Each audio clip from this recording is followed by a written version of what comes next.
To my YouTube channel ಖುಷಿ vlogs. So ಇವತ್ತಿನ ವ್ಲಾಗ್ನ ಶೇರ್ ಮಾಡೋಣ ಅಂತ ಹೇಳಿ ವ್ಲಾಗ್ ಸ್ಟಾರ್ಟ್ ಮಾಡಿದ್ದೀನಿ. ಇವತ್ತು ಮಾರ್ನಿಂಗ್ ಟಿಫನ್ಗೆ ದೋಸೆ, ಚಿತ್ರಾನ್ನ ಮತ್ತು ಚಟ್ನಿ ಮಾಡ್ಕೊಂಡಿದ್ದೀನಿ. ಅದ್ರ ಜೊತೆಗೆ ಸ್ವಲ್ಪ ಬೀನ್ಸ್ ಪಲ್ಯ ಮಾಡಿದ್ದೆ. ಸೊ ಬೀನ್ಸ್ ಪಲ್ಯ ಅಂತ ಹೇಳಿದ್ರೆ ಹೆಸರು ಕಾಳು, ಈರುಳ್ಳಿ ಇದನ್ನೆಲ್ಲ ಹಾಕಿ ಹುರಿದಿರೋ ಥರ ಪಲ್ಯ ಮಾಡಿದ್ದೀನಿ ಬಿಕಾಸ್ ಆಫ್ ಫೈಬರ್ಗೋಸ್ಕರ. ತಿಂಡಿ ಎಲ್ಲ ಮುಗಿಸ್ಕೊಂಡ್ಮೇಲೆ ಪಾಪುನ ಮಲಗಿಸ್ದೆ. ಇವಾಗ ಸ್ವಲ್ಪ ಗ್ರಾಸರೀಸ್ ಎಲ್ಲ ರಿಫಿಲ್ ಮಾಡೋಣ ಅಂತ ಹೇಳಿ ತೊಗೊಂಡಿದ್ದೀನಿ. ನಾನು ಕಂಟೈನರ್ಸ್ನೆಲ್ಲ ವಾಶ್ ಮಾಡಿ ಒರೆಸಿ ಇಟ್ಕೊಂಡಿದ್ದೀನಿ. ಆ್ಯಂಡ್ ಏನಂದರೆ ಯಾವ್ದು ಖಾಲಿ ಇರುತ್ತೆ ಅದನ್ನು ಮಾತ್ರ ವಾಶ್ ಮಾಡಿ ಎತ್ತಿಟ್ಕೊಂಡಿರ್ತೀನಿ, ಎಲ್ಲದನ್ನು ಕೂಡ ತೆಗಿಯೋದಿಲ್ಲ.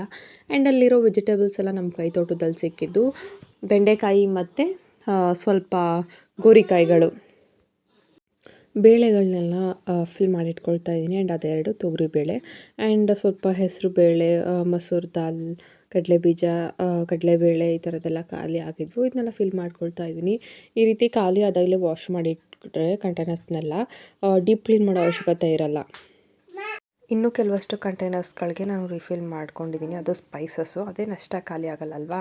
ಸೊ ಮನೇಲಿ ಎಷ್ಟು ರಿಮೈನಿಂಗ್ಸ್ ಇತ್ತೋ ಅದನ್ನೆಲ್ಲ ಫಿಲ್ ಮಾಡಿ ಎತ್ತಿಟ್ಟಿದ್ದೀನಿ. ಸೊ ಅವನ್ನೆಲ್ಲ ಏನು ತೊಳಿಲಿಲ್ಲ, ಜಸ್ಟ್ ಒರೆಸ್ಬಿಟ್ಟು ಶೆಲ್ಫ್ಸ್ ಎಲ್ಲ ಒರೆಸಿ ನೀಟಾಗಿ ಆರ್ಗನೈಸ್ ಮಾಡಿದ್ದೀನಿ. ಆ್ಯಂಡ್ ನಾನು ತೋರಿಸ್ತೀನಿ ಯಾವ ಥರ ಜೋಡಿಸಿದ್ದೀನಿ ಅಂತ ಕೂಡ. ಆ್ಯಂಡ್ ಇನ್ನು ನಾನು ಈ ರೀತಿ ಕಂಟೈನರ್ಸ್ಗೆ ಹಾಕಿ ಇನ್ನು ಮಿಕ್ಕಿದ್ದನ್ನ ಹಾಗೆ ಕವರ್ ಏನಿರುತ್ತೆ ಅದನ್ನು ಕಟ್ಬಿಟ್ಟು ಫ್ರಿಡ್ಜ್ನಲ್ಲಿ ಇಟ್ಕೊಳ್ತೀನಿ. ಬಿಕಾಸ್ ಜಾಸ್ತಿ ದಿನ ಆದರೂ ಯೂಸ್ ಮಾಡಲಿಲ್ಲ ಅಂದರೆ ಎಲ್ಲ ಹುಳಾಗುತ್ತೆ ಅಂತ ಹೇಳಿ ಫ್ರಿಡ್ಜ್ನಲ್ಲಿ ಅದಕ್ಕೆ ಅಂತ ಹೇಳಿ ಒಂದು ಶೆಲ್ಫ್ನ ಖಾಲಿ ಇಟ್ಕೊಂಡಿದ್ದೀನಿ. ಸೊ ಈ ಥರ ಮಿಕ್ಕಿದ್ನೆಲ್ಲ ಅಲ್ಲಿ ಇಟ್ಕೊಳ್ಳೋದು. ಆ್ಯಂಡ್ ಮತ್ತೆ ಇನ್ನೊಂದು ಸಲ ಖಾಲಿ ಆದಾಗ ಇದೇ ರೀತಿ ರೀಸ್ಟಾಕ್ ಅಂದರೆ ರೀಫಿಲ್ ಮಾಡ್ಕೊಳ್ಳೋದು. ರೀಸ್ಟಾಕ್ ಬೇರೆ, ರಿಫಿಲ್ಲಿಂಗ್ ಬೇರೆ ಅಲ್ಲ, ಆ ಥರ ಮಾಡ್ಕೊಳ್ಳೋದು. ಆ್ಯಂಡ್ ಇದು ಲವಂಗ.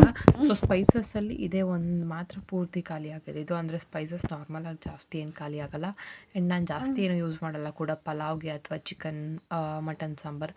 ಆ್ಯಂಡ್ ನಮ್ಮ ಮನೇಲಿ ಫಿಶ್ ಮಾಡ್ತೀವಲ್ಲ ಅದಕ್ಕೆ ಮಾತ್ರ ಖಾಲಿ ಆಗುತ್ತೆ.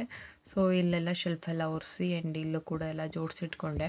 ಅದೊಂದು ಇನ್ನೊಂದು ಕಂಟೈನರ್ ಮಿಸ್ ಆಗಿದೆ, ಅದೆಲ್ಲ 3 ಪೀಸ್ ಥರ, ಅಂದರೆ ಆ ಕಲರ್ದು ಒಂದು 3 ಪೀಸು, ಇದೊಂದು 3 ಪೀಸ್ ಆ ಥರ. ಸೊ ಇವಾಗ ಎಲ್ಲ ಹಾಕಿಟ್ಟಿದ್ದೀನಿ. ಆ್ಯಂಡ್ ಲಿಡ್ ಕ್ಲೋಸ್ ಮಾಡಿ ಜಸ್ಟ್ ಅದರ ಸ್ಪೇಸ್ಗೆ ಅದನ್ನ ಇಟ್ಟರೆ ಮುಗೀತು, ಅಷ್ಟೇ, ಬೇರೆ ಏನಿಲ್ಲ. ಆ್ಯಂಡ್ ಡ್ರೈ ಫ್ರೂಟ್ಸ್ ಇದೆಲ್ಲ ಬರುತ್ತಲ್ಲ, ಅದು ಗ್ಲಾಸ್ ಇದೆ, ಚಿಯಾ ಸೀಡ್ಸು ಇದನ್ನೆಲ್ಲ ಗ್ಲಾಸ್ ಜಾರ್ಸ್ ಇದ್ದಾವೆ, ಅದಕ್ಕೆ ಹಾಕಿದ್ದೀನಿ. ಆ್ಯಂಡ್ ನಾನು ಇದನ್ನೆಲ್ಲ ಮೀಶೋದಲ್ಲಿ ಪರ್ಚೇಸ್ ಮಾಡಿದ್ದು ಕಂಟೈನರ್ಸ್ನೆಲ್ಲ. ಯಾರಾದರೂ ಮುಂಚೆಯಿಂದ ವ್ಲಾಗ್ ನೋಡ್ತಿದ್ರೆ ಗೊತ್ತಿರುತ್ತೆ, ಅಥವಾ ಕಿಚನ್ ಆರ್ಗನೈಸೇಷನ್ ಅಥವಾ ಕಿಚನ್ ಮೇಕೋರ್ ವ್ಲಾಗ್ ಅಂತ ಸರ್ಚ್ ಮಾಡಿ ನನ್ನ ಚಾನಲ್ನಲ್ಲಿ ಸಿಗುತ್ತೆ. ಅದರಲ್ಲಿ ನಾನೆಲ್ಲ ಡೀಟೇಲ್ಸ್ ಕೊಟ್ಟಿದ್ದೀನಿ, ಎಲ್ಲಿ ಪರ್ಚೇಸ್ ಮಾಡಿದ್ದು ಆ್ಯಂಡ್ ಪ್ರೈಸ್ ಡೀಟೇಲ್ಸ್ ಎಲ್ಲನೂ. ಆ ಕಡೆ ಇರೋ ಗ್ಲಾಸ್ ಜಾರ್ಸ್ಗೆ ಸ್ಪೈಸಸ್ ಮತ್ತು ಡ್ರೈ ಫ್ರೂಟ್ಸ್ ಈ ಥರ ಆಲ್ಮಂಡ್ಸ್ ಮತ್ತು ರೇಸಿನ್ಸು, ಪಾಪು ಏನೇನು ತಿಂತಾನೆ ಅದನ್ನೆಲ್ಲ ಹಾಕಿಟ್ಟಿದ್ದೀನಿ. ಸೊ ಎಲ್ಲ ಆರ್ಗನೈಸ್ ಮಾಡಿದ್ದಾದಮೇಲೆ ಈ ಥರ ಕಾಣ್ತಾ ಇತ್ತು. ಆ್ಯಂಡ್ ನನಗೆ ಈ ರೀತಿ ನೋಡೋದು ಒಂಥರ ಖುಷಿ ಆ್ಯಂಡ್ ಒಂಥರ ಇಷ್ಟವಾದ ಕೆಲಸ ಇದು ನನಗೆ, ಈ ಥರ ಎಲ್ಲ ಕ್ಲೀನಾಗಿ ಜೋಡಿಸೋದು. ಆ್ಯಂಡ್ ನನಗೆ ಈ ರೀತಿ ಯಾವಾಗಲೂ ಆರ್ಗನೈಸ್ ಆಗಿದ್ದರೆ ತುಂಬ ಇಷ್ಟ ಆಗುತ್ತೆ. ಆ್ಯಂಡ್ ವಾಯ್ಸ್ ಓವರ್ ಕೊಡಬೇಕಾದ್ರೆ ಪಾಪು ಜೊತೆಲಿರೋದ್ರಿಂದ ಅವ್ನು ಸ್ವಲ್ಪ ಈ ರೀತಿ ಡಿಸ್ಟರ್ಬ್ ಮಾಡ್ತಾ ಇರ್ತಾನೆ. ಅಂದರೆ ಡಿಸ್ಟರ್ಬ್ ಅಂದರೆ ಅವನೇನಾದರೂ ನಾಯ್ಸಸ್ ಮಾಡೋದು ಈ ರೀತಿ ಎಲ್ಲ ಮಾಡ್ತಾ ಇರ್ತಾನೆ.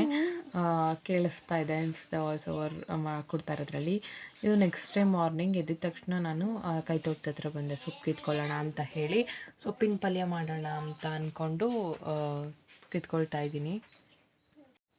ಆ್ಯಂಡ್ ಸೊಪ್ಪಂತೂ ತುಂಬ ಚೆನ್ನಾಗಿ ಬಂದಿತ್ತು.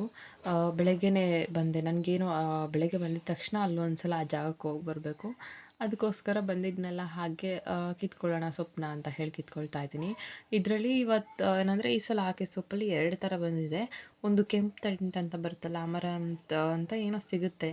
ನಾರ್ಮಲಾಗಿ ನಮ್ಮ ಸೈಡಲ್ಲಿ ಅದನ್ನ ಯೂಸ್ ಮಾಡಲ್ಲ ಜಾಸ್ತಿ, ಕೆಂಪು ತಂಟನ್ನ. ಮಲೆನಾಡು ಸೈಡಲ್ಲಿ ಈ ಥರ, ಅವ್ರ ಮಂಗಳೂರಲ್ಲಿ ಈ ಥರ ಎಲ್ಲ ಯೂಸ್ ಮಾಡ್ತಾರೆ. ಸೊ ಅದನ್ನೂ ಹಾಕಬೇಕು ಅಂತ ಅಂದ್ಕೊಂಡಿದ್ದೀನಿ.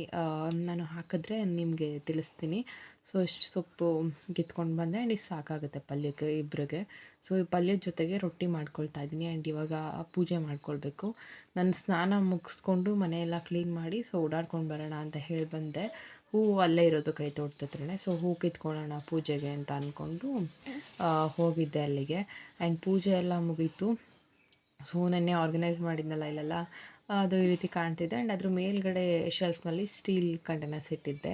ಆ್ಯಂಡ್ ಪಾಪುಗೆ ಹಾಲು ಕಾಯಿಸಿದ್ದೀನಿ. ಆ್ಯಂಡ್ ಒಂದು ಬಾಟ್ಲನ್ನು, ಫೀಡಿಂಗ್ ಬಾಟಲ್ನ ಸ್ಟೆರಿಲೈಸ್ಗೆ ಇಟ್ಟಿದ್ದೀನಿ. ಸ್ಟೆರಿಲೈಸ್ ಅಂದರೆ ಏನಂದರೆ ಬಿಸಿ ನೀರಲ್ಲಿ ಚೆನ್ನಾಗಿ ವಾಶ್ ಮಾಡ್ಕೊಳ್ತೀನಿ, ಬಿಕಾಸ್ ಅದರಿಂದ ಏನೂ ಇನ್ಫೆಕ್ಷನ್ ಆಗಬಾರ್ದು ಅಂತ ಹೇಳಿ. ಮೊಟ್ಟೆ ಮತ್ತು ನುಗ್ಗೆ ಸೊಪ್ಪಿನ ಪಲ್ಯ ಮಾಡ್ತಾಯಿದ್ದೀನಿ. ಮೊಟ್ಟೆನೆಲ್ಲ ಹಾಕಿ ಇವಾಗ ಕಾಯಿ ತುರಿ ಹಾಕಿ ರೆಡಿ ಮಾಡಿ ಇಟ್ಕೊಂಡಿದ್ದೀನಿ ನಾನಿಲ್ಲಿ. ಅದಕ್ಕೆ ಸ್ವಲ್ಪ ಖಾರದ ಪುಡಿ, ಉಪ್ಪು ಹಾಕಿದ್ದೀನಿ. ಇವಾಗ ಇದನ್ನೆಲ್ಲ ನೀಟಾಗಿ ಮೊಟ್ಟೆ ಹಸಿ ವಾಸನೆ ಹೋಗೋವರೆಗೂ ಹುರ್ಕೊಳ್ಬೇಕು ಚೆನ್ನಾಗಿ. ಹುರಿದಿದ್ದಾದ್ಮೇಲೆ ಇದಕ್ಕೆ ನುಗ್ಗೆ ಸೊಪ್ಪು ಹಾಕಿ ನೀಟಾಗಿ ಸೊಪ್ಪು ಬೇಯೋವರೆಗೂ ಬೇಯಿಸ್ಕೊಳ್ಳೋದಷ್ಟೇ. ಇದು ಬೇಕಿದ್ರೆ ನೀವು ಅಂದರೆ ಕಾಂಬಿನೇಷನ್ ಆಗಂದರೆ ರೊಟ್ಟಿ ಚಪಾತಿ ಬೇಕಿದ್ರೆ ತಿನ್ಬೋದು. ಬಟ್ ನಾನೇನು ಮಾಡ್ತಿಲ್ಲ, ಹಾಗೇ ತಿನ್ಕೊಳ್ಳೋದು ಅನ್ನ ಸಾಂಬಾರು ಜೊತೆಗೆ ಸೈಡ್ಸ್ಗೆ ಅಂತ ಹೇಳಿ ಮಾಡ್ತಿದ್ದೀನಿ. ಸೊ ಈ ರೀತಿ ಡೈಲಿ ಒಂದು ಹೆಲ್ತಿ ಆಗಿರೋ ಒಂದು ಪಲ್ಯ ಮಾಡ್ಕೊಳ್ಬೇಕು ಅಂತ ಹೇಳಿ ಕನ್ಸಿಸ್ಟೆನ್ಸಾಗಿ ಡೈಲಿ ಒಂದೊಂದು ಥರದ್ದು ಮಾಡ್ತಾಯಿದ್ದೀನಿ. ಸೊ ದಂಟಿನ ಸೊಪ್ಪಿನ ಪಲ್ಯ ಮಾಡಿದ್ದೆ ಆ್ಯಂಡ್ ಇವತ್ತು ನುಗ್ಗೆ ಸೊಪ್ಪಿಂದು ಆ್ಯಂಡ್ ನೆಕ್ಸ್ಟಿಗೆ ಏನಾದರೂ ಕ್ಯಾರೆಟ್ ಅಥವಾ ಬೀಟ್ರೋಟ್ ಈ ರೀತಿದು ಏನಾದರೂ ಮಾಡ್ಕೊಳ್ಬೇಕು. ಬಟ್ ನಾರ್ಮಲಾಗಿ ಹೊರಗಡೆಯಿಂದ ತರಕಾರಿ ತರಿಸ್ತಾ ಇಲ್ಲ ಆಲ್ಮೋಸ್ಟ್ 1 ಮಂತಿಂದ.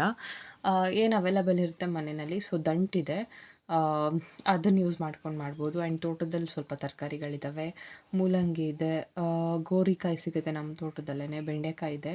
ಸೊ ಅಷ್ಟೆಲ್ಲ ಯೂಸ್ ಮಾಡಿಕೊಂಡು ಪಲ್ಯ ಮಾಡ್ಬೋದು. ಆಲ್ಮೋಸ್ಟ್ 1 ಮಂತ್ 1.5 ಮಂತ್ ಆಗಿದೆ ಹೊರಗಡೆಯಿಂದ ಏನಾದರೂ ತರಿಸಿ. ಸೊ ಪಲ್ಯ ರೆಡಿ ಇದೆ, ಇದನ್ನು ಹಾಗೆ ತಿನ್ಕೊಳ್ಬೋದು ನಾವು. ಸೊ ಇನ್ನೂ ಸ್ವಲ್ಪ ಸೊಪ್ಪು ಬೇಕಿತ್ತು, ಮತ್ತೆ ಹೋಗಿ ಕಿತ್ಕೊಂಡು ಬಂದೆ. ಬಿಕಾಸ್ ಏನಂದರೆ ಸೋಸಿದ್ಮೇಲೆ ಸ್ವಲ್ಪ ಅನ್ನಿಸ್ತಿತ್ತು. ಸೊ ಹೇಗೂ ಇದೆ ಅಲ್ಲ ಅಂತ ಹೇಳಿ ಹೋಗಿ ಕಿತ್ಕೊಂಡು ಬಂದಿದ್ದೀನಿ. ಸೊ ನಾನು ಇದಕ್ಕೆ ಯಾವುದೇ ರೀತಿ ಬೇರೆ ಹೊರಗಡೆಯಿಂದ ತಂದಿರೋ ಕೆಮಿಕಲ್ ಪೆಸ್ಟಿಸೈಡ್ ಅಥವಾ ಗೊಬ್ಬರ ಅಂತ ಹೇಳ್ತಾರಲ್ಲ, ಯೂರಿಯಾ, ಇದನ್ನೆಲ್ಲ ಏನೂ ಯೂಸ್ ಮಾಡಲ್ಲ. ಪ್ಯೂರಾಗಿ ಆರ್ಗ್ಯಾನಿಕ್ ಆಗಿ ಬೆಳೆದಿರೋದದು. ಸೊ ಲೋಟಸ್ ನೋಡ್ತಿರ್ಬೋದು ನೀವು, ಇದು ಚಾಮುಂಡಿ ಬೆಟ್ಟದಿಂದ ಪ್ರಸಾದ ತಂದಿದ್ದಿತ್ತು. ಸೊ ನಮ್ಮ ಮನೆಯಲ್ಲಿ ಹೋಗಿದ್ರಲ್ಲ, ಎಲ್ಲರೂ ಹೋಗಿದ್ರು. ಸೊ ತೊಗೊಂಡು ಬಂದಿದ್ರು ಪ್ರಸಾದ. ಆ್ಯಂಡ್ ಲೋಟಸ್ ನಾನು ಚೆನ್ನಾಗಿಲ್ಲ ಅಂದ್ಕೊಂಡೆ, ಬಟ್ ಅದನ್ನು ಓಪನ್ ಮಾಡಿ ನೋಡಿದ್ಮೇಲೆ ತುಂಬ ಚೆನ್ನಾಗಿತ್ತು. ಆ್ಯಂಡ್ ಪ್ರಸಾದ ಕೂಡ ತಗೊಂಡು ಬಂದಿದ್ದರು. ಸ್ವಲ್ಪ ತಿಂದೆ ಅಷ್ಟೇ, ಬಿಕಾಸ್ ಅದು ಸ್ವೀಟ್ ಇರುತ್ತಲ್ಲ, ನನಗೆ ಕ್ಯಾವಿಟೀಸ್ ಆಗಿದೆ ಇವಾಗ, ಅದರಿಂದ ತಿನ್ನೋದಕ್ಕಾಗೋದಿಲ್ಲ. ಎಲ್ರಿಗೂ ಕೊಟ್ಬಿಟ್ಟು ಒಂದು ಸ್ವಲ್ಪ ತಿಂದ್ಬಿಟ್ಟು ಹಾಗೆ ಎತ್ತಿಟ್ಟೆ. ಆ್ಯಂಡ್ ಇವತ್ತು ಮಧ್ಯಾಹ್ನಕ್ಕೆ ಏನು ಮಾಡಿದ್ದೀನಿ ಅಂದರೆ ಎಗ್ ಡ್ರಾಪ್ ಪಲಾವ್ ಥರ ಮಾಡಿದ್ದೀನಿ. ಬೆಳಗ್ಗೆ ರೊಟ್ಟಿ ಮಾಡಿದ್ನಲ್ಲ, ಸೊ ಇನ್ನು ಮಧ್ಯಾಹ್ನಕ್ಕೆ ಸಾಂಬಾರು ಇನ್ನೇನು ಮಾಡೋದು ಅಂತ ಹೇಳಿಬಿಟ್ಟು ಈ ರೀತಿ ಮಾಡ್ಕೊಂಡಿದ್ದೀನಿ. ಸಿಂಪಲ್ಲಾಗಿ ಪಲಾವ್ ಥರನೇ ಮಾಡಿಕೊಂಡು ಅದಕ್ಕೆ ಲಾಸ್ಟಲ್ಲಿ ಈ ರೀತಿ ಎಗ್ನ ಹಾಕೋದಷ್ಟೇ, ಚೆನ್ನಾಗಿರುತ್ತೆ. ಟೇಸ್ಟ್ ವೈಸ್ ತುಂಬ ಚೆನ್ನಾಗಿ ಬಂದಿತ್ತು. ಬೇರೆ ಮಸಾಲೆ ಇಡಬೇಕು ಅಂತೇನಿಲ್ಲ. ಏನು ಪಲಾವ್ ಟೊಮೆಟೊ ಬಾತ್ ಏನು ಮಾಡಿದರೆ ಅದಕ್ಕೆ ಬೇಕಿದ್ರೂ ಯೂಸ್ ಮಾಡ್ಬೋದು. ಪಾಪು ಅವ್ನ ಕಸಿನ್ ಮನೆಗೆ ಹೋಗಿದ್ದ. ಸೊ ಅವಳು ಈ ರೀತಿ ರೆಡಿ ಮಾಡಿದ್ದಾಳೆ. ಅವ್ನ ಕಸಿನ್ ಅಮ್ಮ ಅಂದರೆ ನನ್ನ ಕೋ ಸಿಸ್ಟರ್. ಆ್ಯಂಡ್ ಇಲ್ಲಿ ನನ್ನ ಮನೆ ಮುಂದೆ ಸ್ವಲ್ಪ ಪಪ್ಪಾಯ ಮರ ಇತ್ತಲ್ಲ, ಆ ಮರದ ಮೇಲೆ ಏನಂದರೆ ವಯರ್ ಇದೆ, ಅದರಿಂದ ಯಾರೂ ಈ ನಡುವೆ ಹಣ್ಣು ಕಿತ್ಕೊಳ್ತಾ ಇಲ್ಲ ಮರದಲ್ಲಿ. ಇಲ್ಲಿ ಮುಂಚೆ ಚಿಕ್ಕ ಮರ ಇತ್ತಲ್ಲ, ಎಲ್ಲರೂ ಖಾಲಿ ಮಾಡಿಬಿಡ್ತಿದ್ರು. ಬಟ್ ಇವಾಗ ಏನಂದರೆ ಅದೊಂಥರ ಒಳ್ಳೆ ಕೆಲಸ ಅಂತಲೇ ಹೇಳ್ಬೋದು. ಬಿಕಾಸ್ ತುಂಬ ಬರ್ಡ್ಸ್ ಎಲ್ಲ ಬಂದು ತಿಂತಾ ಇರ್ತವೆ ಅದರಿಂದ.